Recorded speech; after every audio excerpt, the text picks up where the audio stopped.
Welcome to beautiful Michigan, where I'm coaching the ski team at U.S. Nationals. Behind me you see Lake Superior, and we're lucky enough to be staying at a beach house for this competition. When we first pulled up into the house and we looked out the window, one of my athletes, Sam, he said, "Oh man, that water looks so fresh and so good, I just want to drink it." And another one of my somewhat cynical athletes, Will, said, "Yeah, dude, and you'll probably get some waterborne disease." And then a third one of my athletes who's from around this area, his name is Ben. He's a chemical engineering graduate student, very educated in this. He pipes up and he says, "You know, actually they've done studies on Lake Superior and they've shown that in fact there are very few fecal coliforms, which are the indicators of the possibility of there being pathogenic organisms in this water body." And I didn't really buy that. And so I went and did a little bit of research myself and found out that in fact the trouble in Lake Superior was the detection of the fecal indicators. So there are a lot of articles that are written about fecal indicating bacteria, or FIB, and these bacteria are not only things that are typically found in fecal matter, like E. coli, that we usually assay for. Those are called fecal coliforms. But a lot of literature has indicated that instead of just assaying for these fecal coliforms, we need also to assay for the enterococci. So remember, the enterococci are the ones that I mentioned are kind of like a duck out of water. They're gram-positive bacteria that live in our gut and can be indicative fecal indicators. And so in 2013, a study by Rand et al. In the Journal of Applied and Environmental Microbiology said, hey, we need to begin to assay in Lake Superior for the presence of enterococci in addition to our typical fecal coliform indicators. And so they began to recognize when assaying for enterococci that in fact 94% of the samples that they looked at had the presence of enterococcus. And so certainly the possibility of, yes, getting a waterborne disease when drinking this water. But interestingly enough, even more so, was a prevalence of these types of indicator bacteria in the sand. And this is really interesting. And there was a follow-up study in 2015 by Eckmiller et al. Looking at the decay rate of organisms in the sand, and the fact that that decay rate is sometimes slower than we see in the water, partially due to protection, right? Protection from UV and whatnot, and also moisture content in the sand seems to make a difference. So this is super interesting, and now I was able to go back later in the week and say to my athletes that yes, in fact, there is a risk for getting a waterborne pathogen from Lake Superior, and particularly from the sand. But also we discussed, of course, that inevitable balance, the important balance that in fact playing in the sand is still a great thing. It still enables immune tolerance, exposure to potential pathogens, and also good bacteria. But the key is balance, right? So if we have a healthy beach that is not contaminated, that has not had a lot of things flowing into the water, then we also will have healthy play and healthy children when they play in the sand. That being said, we're beginning our coverage of water microbiology. Non-potable water simply means don't drink it. And I'm not going to go back and take a good, fresh, refreshing drink of this water behind me. It is nice and cold, but it is not free of potential pathogens. Well, I probably would get lucky if I took a drink, but on the other hand, there is still a chance of getting a fecal coliform, but more pathogen that might cause disease. So I'm going to stop here for now. I'm going to head on inside because actually it is really cold here. And we're going to finish this lecture in the beach house. Our backdrop of Lake Superior makes come to life the necessity of bacteriological examination of water. We need to know what kinds of microorganisms are present in the water, or at least have an indication that there is the potential of a pathogen being present. And that's not just due to the idea that we might want to drink that water, but particularly with Lake Superior, more than drinking the water, we often just want to play in it. We want to know whether or not it's safe for us to take take our little squirt boats out there and play in the waves. So we need to do a lot of testing of water in order to determine whether or not it can be used for recreation, for environmentally safe for us to be in the water. And we also need to know, what do we have to do to treat water, to make it potable, to make it drinkable. So as we begin our consideration of water microbiology, it's important to recognize that we have a lot of, or several, governmental acts which make it possible for us to have clean water. This is absolutely amazing. Those of you who have traveled to other nations in which there are not governmental acts like this know that often you can't drink the water from the tap, and prevalently you may also find that recreational use of the water is very limited. So it wasn't until 1974, not that much before I was born, that we actually put into action the Safe Drinking Water Act. This was an act that said that the government will protect all municipal water supplies from the source to the tap. That is, allowing you to drink the water right out of your tap. This is wicked cool, because although it's sometimes we maliciously malign it because our water tastes like chlorine, for example, in Laramie, our water often tastes like chlorine because that's how we residually disinfect it, it does mean that it is very drinkable. Now, the Clean Water Act is a little more complicated as to the date that it went into action, because it was first put into effect in 1972, but in 1977 there were a lot of amendments made to it, and in 1987 again. The Clean Water Act is kind of on the opposite side of the water cycle. That is, it protects the water, that the discharge into the water. So when we think about agriculture or industry or governmental organizations that might put pollutants into the water, or also dump sewage, mixing wastewater with clean water, these are the things that the Clean Water Act protects our water supplies from. Interestingly enough, my great-grandfather actually died of cholera from eating raw oysters in a bay that had not yet been protected by the Clean Water Act, and there was fecal material, right, wastewater, being mixed with the water in that area, and that's one of the reasons for the high concentration of pathogens in that water body. So we're very fortunate that these two acts exist and that we know that our water is being protected governmentally. Now, this doesn't mean that we are home free and everything is roses and sunshine, because in fact, if you happen to be an individual who is immunocompromised, for example, you are suffering from HIV/AIDS, 25 of 50 patients will actually have what we call a non-tuberculosis mycobacterial infection. So this sort of infection is still this sort of pathogen, right, is still present in our water. Now, for those who are not immunocompromised, typically the NTM, or non-tuberculous mycobacteria, don't cause disease. But if you are immunocompromised, we still have a long ways to go in making water that is drinkable by those who are suffering from that disease, or from various immunocompromised states. So let's think about what are some of the types of pathogenic bacteria or viruses or parasites that might be present in water. Now, there's a good chance that a number of you watching this lecture are actually on well water. And this is super cool because it relates back to the beginning of our lecture, thinking about the way in which microbial life accumulates in the sand here at Lake Superior. That is exemplifying one of the many great beauties of the earth as a filter. The earth is an incredible filter.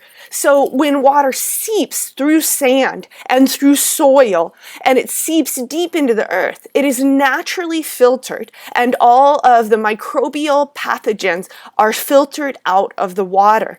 This is absolutely fantastic. If you happen to be on well water, you're taking advantage of that natural filtration of the earth. Now, the sad thing is that due to things like fracking, there are fissures in the earth that are forming, and it's not only enabling chemical contamination of well water, but it's also enabling microbial contamination of well water. So unfortunately, well water is no longer as safe as it used to be, or as it once was. So what are some of the things that we find in surface water? Mostly, we know that surface water is still more likely to be contaminated than groundwater.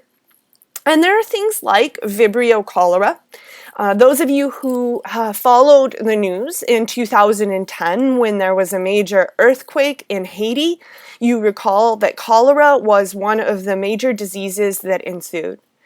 There actually were hundreds of thousands of cases, more than 750,000 cases of cholera, and almost 10,000 people have died of cholera post-earthquake in Haiti. So this is a huge epidemic, calamity, and perhaps one that arguably does not get as much attention as it deserves, likely because it is in a marginalized nation.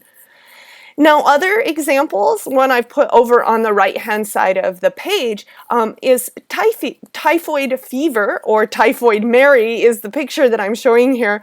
Poor Typhoid Mary, Mary Malone, was infected with Salmonella typhi, but she was unique in that her biology, her biochemistry and physiology kept her from showing symptoms. She was an asymptomatic carrier of typhoid fever, and she infected a great number of people in her job as a cook.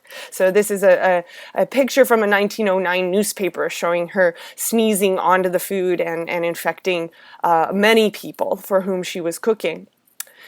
Now, another example would be cyanobacteria, which I mentioned as we were gazing out on Lake Superior, this idea that when we put a lot of contaminants into the water, we cause the balance of the natural state of that water to become awkward. And a good example of that is when we put a lot of fertilizer, nitrogen, or detergents, phosphorus, and potassium, we sometimes say NPK for short, we accumulate a lot of nutrients that cyanobacteria like, and the balance goes out of whack. Cyanobacteria form what we call an HAB, or a harmful algal bloom. And those HABs, when they form on a water surface, you've probably seen them, they look like a thick mat of microbial growth. They will start to secrete in high concentration certain chemical compounds that are associated with cancer. That is, they are carcinogens. Now, when in balance, cyanobacteria does no such thing, right? Everything is in balance. But if you get a harmful algal bloom, this can become a risk factor in cancer. I already talked about Mycobacterium and those who are immunocompromised being at greater risk for that. However, this is another interesting rad ski team story. At one point, we went to a vacation rental in Winter Park where there was a hot tub, and we turned that hot tub on inside of the house. It was inside. And there must have been a mycobacterial biofilm. Now, this is actually quite common. You know, the white that forms on your shower heads, much of in that residue, a lot of ions are in there, but also a lot of mycobacterial biofilms. And so we must have knocked loose a mycobacterial biofilm, and it began to aerosolize antigen. Now, remember from our last lecture that antigen acts like a foreign invader to our body. And our bodies was like, they were like, whoa, and they started to go into fever and shock. So we actually suffered from the impacts of a non-tuberculosis mycobacterium, even though we weren't immunocompromised. And of course, the one athlete on our team who was immunocompromised was hit the hardest by that. So not only are bacteria sometimes contaminating water, but also parasites. These include things like Giardia and Cryptosporidium. If you've ever had Giardia, you know that the raging diarrhea of that parasite is not really worth going through. So please take a backpacking filter when you ever go backpacking. Make sure you filter your water. And that's what we would want to do here at Lake Superior. We'd want to filter that water before drinking it. If we were out kayaking on this beautiful lake, we would want to make sure that we filtered all of our water before we drank it. Now, interestingly, filtration doesn't always get rid of viruses. And for the most part, there are probably not many pathogenic viruses in something like Lake Superior. However, water that you might get in certain highly urban areas, particularly in countries that are developing, may cause viral infections. Hepatitis is one such example of that. Now, the problem is and we know this, right? Based upon the example that I gave at the opening of this lecture of the difficulty that people had of screening for pathogens in Lake Superior, it's not practical to screen for enteric pathogens because they're not really prevalent out there, right? Chances are that when we did take a sip of that water, we wouldn't happen to get a pathogen in that one sip, but it doesn't mean that there's not the chance that they might be there. So these pathogens enter the water supply particularly sporadically. Shigella and Salmonella are not being shed by everyone every day. And so because of that, it is very hard to assay for them. They simply don't survive very long in water. They're present in very low numbers. They escape detection. And gosh, if we wanted to go about it anyway, we would still have to use a lot of specialized media and techniques, not the kind of thing that you want to have to carry around to test water on a regular basis. And in fact, we want to test our water on a regular basis. In urban areas, we often test some 480 times every month just to check and see if the water is contaminated. And so we don't want to have to be looking for these pathogens. So we've hit a conundrum, and that is, how do we assay for cleanliness of water, potability of water, without actually screening for the pathogens that cause disease? Well, this comes back to our beginning entry to talk about those fecal indicator bacteria, sometimes called FIB. So remember that those fecal indicator bacteria include things like E. coli. E. coli is the quintessential fecal indication bacterium. We all have it. It's there in our gut. Some of you had it as your unknown. You know that for the most part is a normal flora bacterium of your gut. So we can easily assay for it, and the presence of E. coli as an indicator will tell us that there is the possibility, because there's fecal contamination, there is the possibility that there could be a pathogen there. We don't even want the possibility of that in our drinking water. So assaying for coliforms can tell us about that possibility. Now, please don't confuse coliforms and chloroform. I was listening to NPR some while back, and they had a nice article on a couple of the water bodies in Wyoming, one of which is Sloan's Lake in Cheyenne. Some of you may call that home. And they we're talking about, the fact that sometimes at seasonally, and in fact, some of you know about this story because they were having a hard time keeping the concentration of geese poop, right, in the water body at a level that would enable any kind of recreational use. So I think they finally got a dog, right, that lives and works chasing the geese away, which is pretty rad. So the level of coliforms will tell us about whether or not we can have recreational use of that water body. So certainly here in Lake Superior, and particularly in the winter, the temporal changes, right, in coliforms, like in the winter, it's going to be lower. That means temporal means time. So in the winter, the coliform level is going to be lower, in the summer higher, and it's going to cycle. Here, the coliform level is well under 1,000 coliforms per 100 ml, which is very much allows recreational use. But in Sloan's Lake in Cheyenne, they were having trouble keeping that level below 1,000 coliforms per 100 ml. So hire that dog, right? So coliforms, remember, they're normal flora bacteria. They're present in the GI tract of every warm-blooded animal. And those of you who had this as your unknown will remember that one of the quintessential features of E. coli is its ability to ferment lactose to produce acid and gas from that fermentation. So it's a gram-negative, non-spore forming, lactose fermenting, acid producing rod, right? So this is how we would recognize the presence of fecal coliforms, is by looking for those characteristics. The cool thing about fecal coliforms is we all have them. We're always shedding them, no matter whether we're the geese species or whether we're humans, we're constantly shedding these in our feces. Their presence indicates contamination, they live longer, and so we can totally recover them in the lab. Remember what a toughophile E. coli is, right? That's what I like to call it, a toughophile, because it will live in a lot of environments as long as you don't add a ton of salt. So they will be easy to recover even from water, and very non-demanding of our techniques. We can all do that. I could give you all that job right now and you would be able to do it with the skills that you have as a microbiologist. However, it's super important that we differentiate between the type of fecal or the type of coliform that we're detecting. So whereas some of you had E. coli as your unknown, others had Enterobacter aerogenes. And Enterobacter aerogenes is a non-fecal coliform. It's in the environment. It is not indicative of fecal contamination. So after finding fecal contamination or finding coliforms in a water sample, we have to determine whether or not those coliforms are fecal or non-fecal. The fecal coliforms, remember things like E. coli, when we did the SIM tube was indol positive. When we did the MRVP test, it was methyl-red positive, but it was VP negative and citrate negative. However, remember Enterobacter aerogenes, it was positive for the latter two. Remember how beautiful it turned that Prussian blue in the Simmons citrate agar? It was VP positive, which was rad too. Right after about 30 to 40 minutes, you started to see the pink color in the VP or Voges-Proskauer tube. But it was negative for indol and negative for MR. This quickly allows us to differentiate fecal from non-fecal.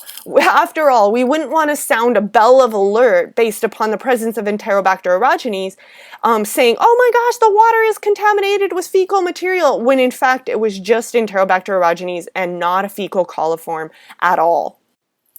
For our lab today, things are getting real because you're actually going to monitor the water cycle from wastewater treatment plant influent all the way to water treatment plant effluent, looking at the sewage that we send to be cleaned up before it heads downstream in the Laramie River. And additionally looking at our source water, which is very far upstream of the Laramie River. It's one of the tributaries. So if you wanted to visit the wastewater treatment plant where our sewage is delivered, you could head on out towards the I-80 exit at Curtis Street, and you would take a little turn before that to Banner Road, and you would run into the wastewater treatment plant where our incoming sewage is treated.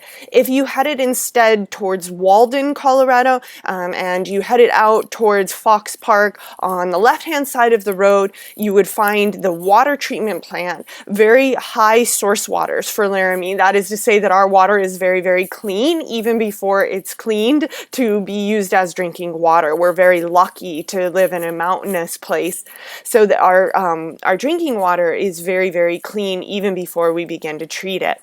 Let's look at this cycle and talk about all of the steps in the cycle. It's pretty rad. Let's say that this is a cycle that begins and ends with you right here, drinking a glass of water and then go and pee, and your waste heads to the wastewater treatment plant. Now, in the wastewater treatment plant, if you haven't thanked someone who works there, do so as soon as is feasible, because they do an incredible job of cleaning all of the things that we shouldn't flush down the toilet out of the waste. For example, they have a series of screens that remove all of the sticks and rags and trash, so those flushable wipes, baby diapers, things that we should not put down the toilet that we do get caught up in those screens, and someone has to literally physically remove them. So keep that in mind next time you try to put something down the toilet that doesn't belong.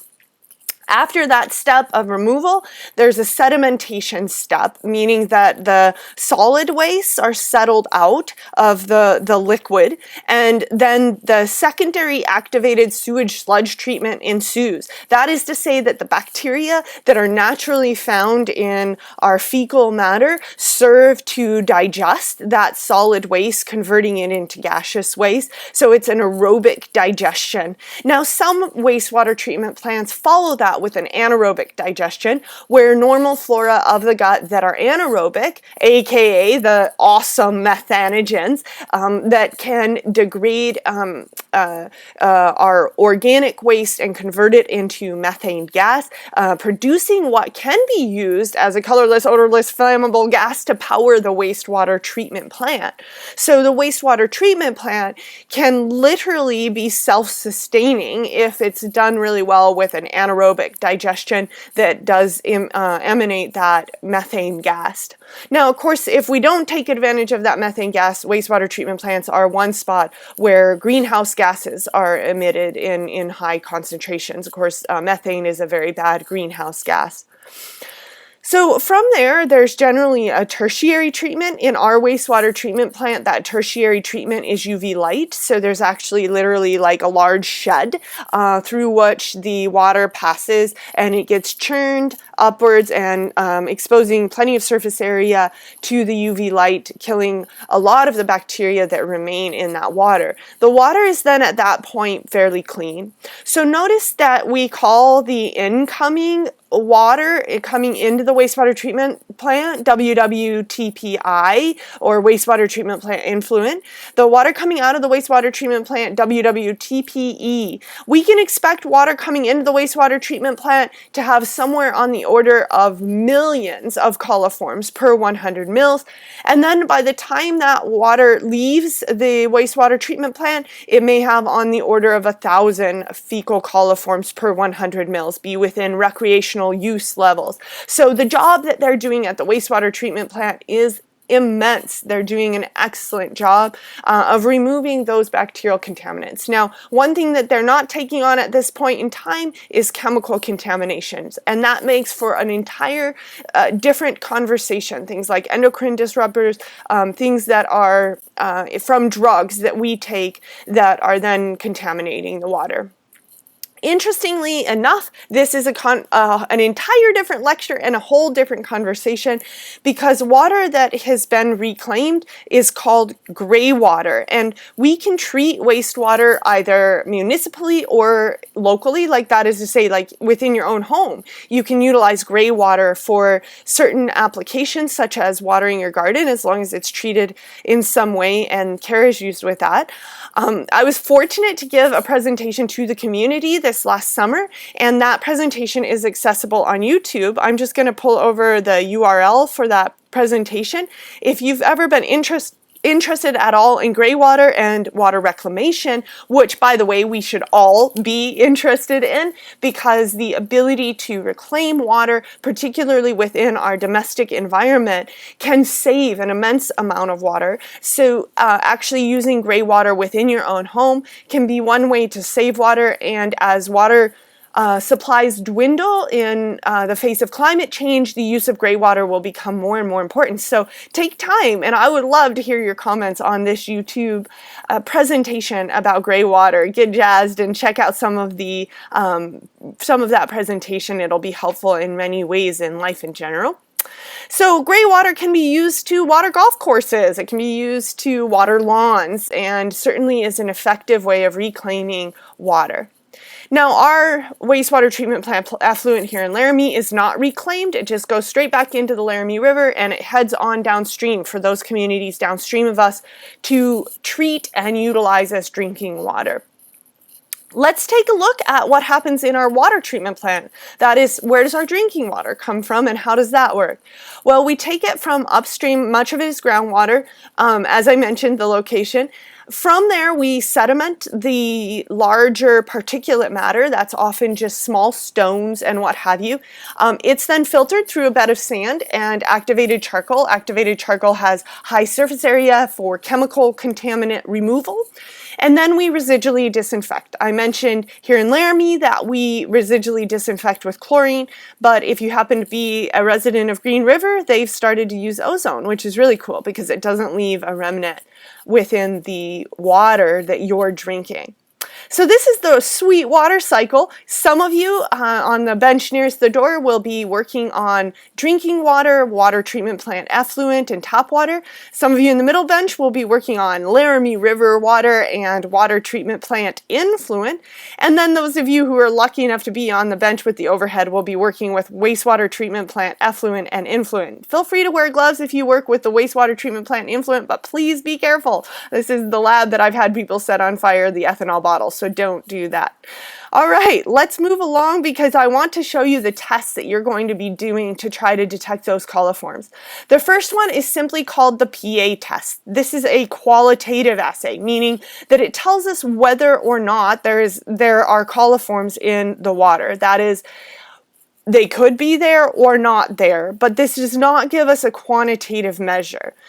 A single coliform in 100 mils will cause a positive result. So one coliform will cause a positive result, 1,000 coliforms will cause a positive result, and 100,000 coliforms will cause a positive result.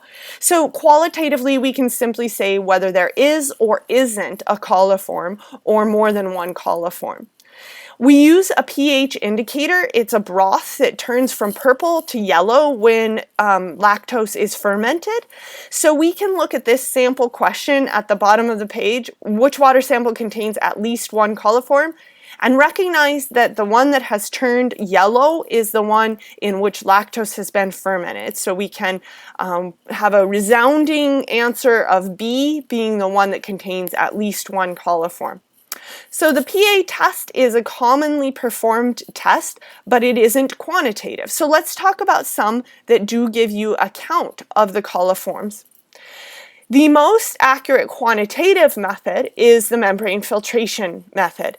What we do for this method, and I highly endorse the use of virtual edge before you try to do this method. No one wants to have sewage backlog all over themselves, so please do watch the virtual edge. Go to the virtual edge lab, make sure you look through this and you watch the videos so that you know what's going to be happening during lab.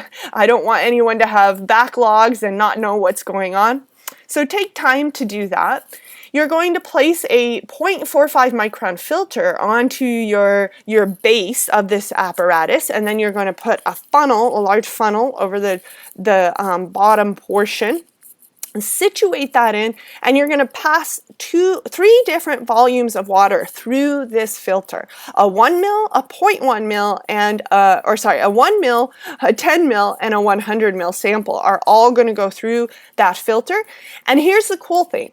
Bacteria are going to stick to that filter because, of course, their coliforms are greater than 0.45 microns in diameter and in length, so they're going to just get slap dab onto that filter and they're going to get caught. Now we're going to take that little filter and put it onto a pad that's saturated with rich media, an endobroth.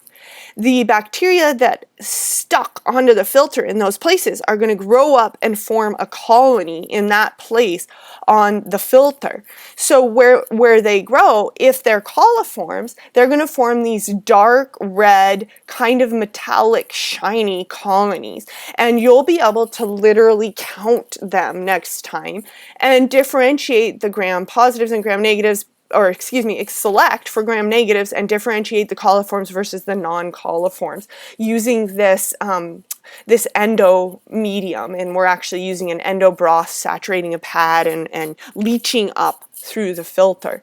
So when you get your filters back next time, don't turn them upside down because they'll stick to the lid, and make sure that you count only the dark, kind of metallic, shiny colonies. That'll be your coliforms. So this is the most accurate way to quantitate the coliforms in your water sample. But there is another method that commonly gets used, and this method is a statistical estimate. It's called the MTFM, or multiple tube fermentation method. We do three different steps for this test. And the hard thing about this is that means that this test is going to happen over the course of 3 separate labs. So the first test, the presumptive test, will be followed in the next lab by the confirmed test, which will be followed in the next lab by the completed test. So by the time you get to the completed test, it's hard to remember the presumptive test. So try to keep track of the 3 different parts of the MTFM method. So step 1 is the presumptive test, and in this test we take different amounts of water. We put 10 mils into the first set of tubes, we put 1 mil into the second set of tubes, and then we put 0.1 mil into the third set of tubes.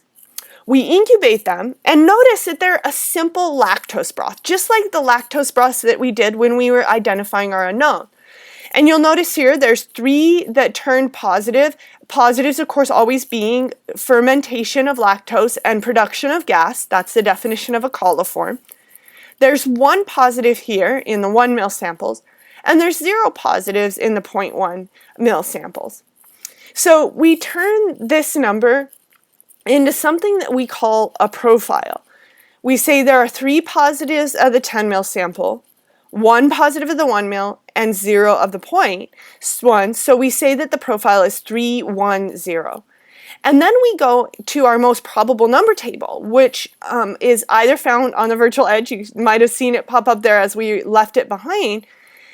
We can use this most probable number table that's either in your lab manual or on the virtual edge, and we can take a look at what that profile would mean. So remember that there were 3, 1, and 0. So a profile of 3, 1, and 0. Let's look that up. 3, 1, and 0. If there's no dilution factor, that means that there are 43 coliforms per 100 mils. So 43 coliforms per 100 mils. Now, if your sample was diluted to start with, then you're going to have to take that into account. And those of you who had the wastewater treatment plant influent and the wastewater treatment plant effluent, your sample was diluted when you got it. So make sure that your TAs notify you as to the dilution so that you can then multiply that 43 by whatever the dilution factor was. Beautiful. So that's good practice on the MTFM method. So statistical estimate. Not as accurate as the membrane filtration method, but certainly one way to get at the number of coliforms. So the confirmed test will be done next time, and in that one you're basically just going to take a loopful from one of your positive tubes. So you might say, for example, select this positive tube from the 1 mil sample, put a loopful into that, and then you're going to spread it onto a McConkey auger. That makes a lot of sense, right? Because we remember that McConkey augers tell us whether the organism ferments lactose. But this McConkey's even a little bit special. It has the presence of mug, which this mug can be converted by E. coli into a compound that fluoresces. So the enzyme beta-glucuronidase is specific to E. coli, and E. coli 96 to 97% of the strains will have that enzyme. So it's a really good way for us to look for E. coli. Now the completed test, that will be done the next time. So what you'll do is you'll take a colony, probably a fluorescent one if you have one, off of your McConkey mug plate, and you'll put that into a new lactose broth tubes just to confirm that you absolutely have a coliform, something that's fermenting lactose. So it's kind of like, okay, show you that you're fermenting lactose, do it again and do it again in order to just verify and to verify again. So these tests are done really often. As I mentioned, it might be done the PA test might be done 480 times every month, particularly in urban areas, just to assure safety. Make sure that there is no contamination of drinking water, particularly. So I want to end today by talking about a lot of exciting ways in which microbiology is playing a role in quality of water. Because in this lecture, a lot of our talk was about pathogens and bad bacteria in water. But in fact, we know that there are a lot of good bacteria in water. We also know that bacteria can be used in a positive way to help us to get clean water. So remember how I mentioned that chemical contaminants of water still we aren't doing enough to address chemical contamination. And so we need to think more about that. And in some cutting edge research, they are. So for example, Korean scientists are using E. coli that has been transformed with the Lux operon to determine if there is some kind of chemical contaminant. Remember that the Lux operon is the operon that's involved in bioluminescence. So if that operon can be modified with promoter regions having, activator binding sites or repressor operators, right, that can be utilized to tell us whether or not there's a chemical contaminant. We will look for the formation of the luminescent protein, and that can help us to use bacteria as detectors of chemical contamination. The same thing is true in Britain. They're using a microtox system, which actually directly uses a bioluminescent bacterium, photobacterium, to detect pollutants. Basically, the chemical pollutants will kill this bioluminescent bacterium, so suddenly the light goes out if the chemical contaminants are present. And then lastly, Pseudomonas can be used and transformed with green fluorescent protein, and again be made with to be inducible by chemical contaminants toluene or benzene that cause then the production of that green fluorescent protein. So these are really cool ways of biosensing chemical contamination using bacteria to tell us the story about the chemical purity or impurity of water. Fantastic! I hope you've loved this water micro lecture as much as I have, and I'm going to go walk on the beach.